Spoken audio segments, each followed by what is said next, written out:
when you're paying off big debts, a mortgage, student loans, medical bills, whatever those big debts might be, it can feel like you are climbing a mountain.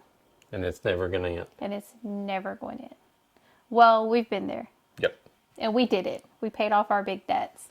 And today we want to share with you 4 proven strategies to stay motivated when you're paying off large amounts of debt.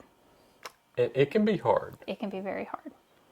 So if you've never met us before, I'm Julia. And I'm Aaron. And we are the Canny couple. We're a small homestead family in rural Virginia that work every single day to merge homesteading and frugality. And we'd really appreciate it if you hit the like button and subscribe to our channel. And tell us below in the comments, would these things work for you? Or do you have some other strategies? Because we always love to hear what everybody else does. This is what worked for us. Right. Because we have paid off our debt. Mm-hmm. We are debt free. And we did this through these 4 methods that we're going to talk about. This is what kept us on point. Mm-hmm. And we're talking about why this is such a problem.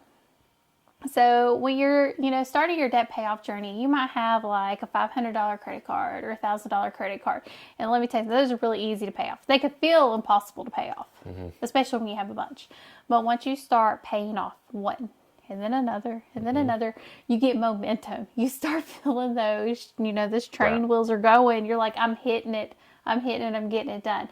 But when you get to your bigger debts, your mortgages, your student loans, it can be like, this is never going to end. All I'm doing is putting money into this and it just is not moving the needle at all. Mm-hmm. So what am I even doing? And you can really get frustrated. Mm-hmm. You just lose that motivation.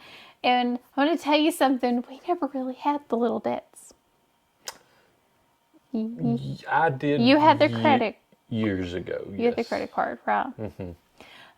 I didn't have any little debts. Right. I didn't have a big debt. It was a big debt, and we worked on it. We did. We worked on it. We hit it. We hit it hard, but it took us a long time to really start seeing that needle go down. It did. It did. It took us learning some strategies to get it, because to begin with, the interest was going up more than we were doing anything to it. So it was like, this thing is never going to go away. I will say, like for the really big debt we had, we actually did move it to another place and were able to refinance it at a lower interest rate. It was one of those rare one-off things that you never ever saw, but when you see those opportunities, jumping on them really do help. Right. So that's the challenge with big debts. It can be a challenge. So I feel you if you're like, this is a struggle. Now, again, what helped us stay motivated might not work for everybody. Mm-hmm. It really might not. But this is what really worked for us. So the first strategy we have, and this is what we learned when we started towards paying off our house loan. We started throwing really big money at it. Right. So, like a good example, let's say you get a tax return back. Yep. You might usually do something else with that. We would have taken all of that and put it toward the debt. We were putting 60% of our take-home pay towards our house payment every month, in addition to anything else we got extra. Mm-hmm. So I understand that doesn't work for everybody. We were both working. We do keep our cost of living expenses as low as we can for the most part. Yeah. And so that did play into it. We've always lived very frugally, but we were able to take that and just kind of really nail into it. And we learned how effective that was towards the end of our debt payoff journey. Yes. So like the last 7 months, 8 months. So. But once we started doing that, man, we saw those numbers drop. Right. They started just going down. Even this took some time to see progress. It did. It took time. But, and again, we were a goal because we kept increasing our debt payouts every year the longer we were together. And we would get one thing paid off and we would put that money towards the other debt. And we would get another thing paid off and we put that towards the other debt. But it did take us time to actually get to the point to where we were really seeing this big change. And it was at the end when we were able to really, really put the biggest proportion of our income towards getting all those debts paid off. So the next thing was a regular goal check-ins. Now, we always checked in and we always talk about our goals. finances are important to us, and for our relationship to be as strong as it is, I mean, something we talk about very often. Weekly, if not Daily. daily. Even now. Yes, it's something I brought up earlier when we were going to the grocery store. Yep. I was talking about finances, stuff that we can do, stuff that we might need to do, etc. Absolutely. And this is what keeps us in. We're talking about our goals. Where are we going? Where do we want to go? As, individuals, as a couple, as a family, what is our family goal? And yeah, it's changed. It's changed. Before, when we were trying to pay off all our debt, trying to pay off the house, it was for financial freedom. Yep. That goal has never changed. We still want financial freedom, but we also had another goal that added in there. We wanted one of us to be home full time. And, that's a goal we were able to reach. Right. Because we worked really hard to get to that. And we're still working towards our other financial goals. We've added, new line items into our budget to help with those savings goals for the future. Yeah, yeah. And so I would say our check-ins and our communication and being on point kept us motivated and kept us accountable to each other. Yes. But we are also not one of those couples that would be like, I'm going to go buy something for $200 and not tell the other person. Any purchase we make sure to talk with the other person. Right. Especially when we're in that mode where we're trying to pay off debt or have a big savings goal. And I think that has always helped us too. We're always on the same page when it comes to our money. Now, the next one, I would probably say this was the thing that kept us going. And I think at the end, we were looking at it every day.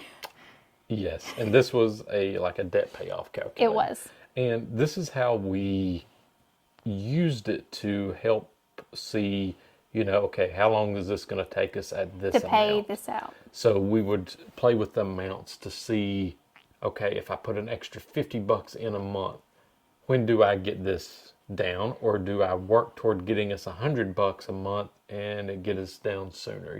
Or you would put the total amount you would pay on the debts. Then you would list okay, what's one debt you're paying is your mortgage. Right. Another debt that you're paying is your car payment. Another debt would be a credit card or a medical bill. And you would list them all, and you would tell it the method. You want to do the avalanche or the snowball, and it would calculate that for you, and it would automatically shift that money around. So if we were to get any additional monies, we could put in that payment and see when we'd have everything paid off. Right. And it was liberating, especially towards the end. It was we're so close. We're so close. Right. I mean, we would just see those numbers every single time we were looking at it. It helps think from a visualization standpoint about how close you are. And when you could play with them, it kept you kind of honed in on wanting to save money. You were I am so focused on saving money. And I would tell Aaron, can you pull it up? Can you pull it up? And he would pull it up. He'd already had it up. Now I will tell you, we've taken that now to turn it around from a debt payoff calculator to other calculators for our future goals to use for our future savings. So we're doing it in the opposite direction. We don't look at it quite every day. No, not every day type of thing. But we still do look at it pretty regularly. Probably weekly. Yeah. So it does help. It gives you something to look at. It gives you real data you can see, especially if you can put your interest rate things in there that you can actually see. Of course, you got to know all that information. Right. You do have to know all that information. Now, this last thing, I would say we didn't really do this until it was more towards the end.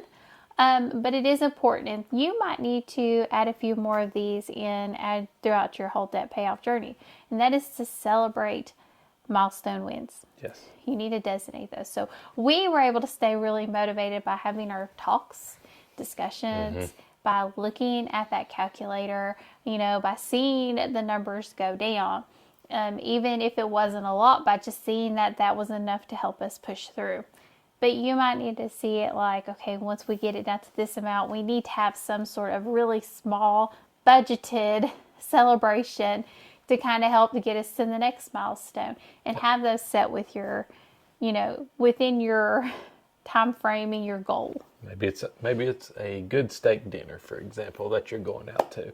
You know, something like that. Or a little country diner you like down the road. That was ours. It was. It was little country diner. It wasn't a good steak dinner. It was Hey, let's go celebrate. It was a little country Let's go get a diner. milkshake. That's what ours was. Just down the road. And it just really depends on what your goal is and what you're looking to do. And I would set those milestones, because when you celebrate the little wins, it feels like you're not just going up this mountain. You're getting a bit of a break, a breather, and then you keep pushing forward. Like, okay, well, we did it. Now, make sure you use this as a time to talk about, well, now we can push even harder to get the rest of it paid off. Because that's the goal here. You have to do something to keep yourself moving forward. Right. You can't ever go backwards. You always have to look at ways to move forward. And yeah, life happens. We get it. We know you can have a car repair. We know things can break. We know you're going to have a water faucet outside leak all of a sudden. I wonder why we're saying all these things right now. Multiple car repairs. All of it. You can have all of these things hit you at once, and you're just like, you have to learn to breathe, take it one step at a time, and get back on track. Yep. Because that is what you have to stay motivated for. And when you can do that, I mean, yeah, life hits you, but I would say we're still motivated. Mm-hmm. We still have our goals in mind, and we're still talking about ways to reach those goals and how do we get there. Yeah, every day. Every day. So it's hard. It's going to take work. It takes work. And that's the thing I don't think. And discipline. And discipline. There is no simple pill to swallow in most cases to say, oh, my debt's going to be washed away. You're going to have to work for it. Yep. You're going to have to work for it. It's not going to be easy work. You're going to have to buckle down. You're going to have to make a sacrifice. You're going to have to make changes. You might not be able to buy fully organic foods that cost $20 for a little bitty bag of flour. It might be a second job where all of that goes toward the debt. I mean, whatever it takes, you need to make those changes for a short time to get to your goal. Mm-hmm. That's what you're working towards. But it's worth it. When you get to it, it's so worth it. Because I will say, for us, the financial freedom, the ability to breathe, it's different. It's very different. Mm-hmm. And he was like, well, we might go into debt. Then he's like, no, we're never going back into debt again. Mm-hmm. He changed his tune really fast. Yep. But, any comments, questions, make sure to leave those down below. Tell us what you've done to stay on track for your debt goals. How do you stay motivated? What keeps you going in the game? And make sure to go and check out our link tree with all of our other content. And as always, thank you for joining us on the Canny Couple, where we work hard, live simple, and enjoy life. Have a wonderful day.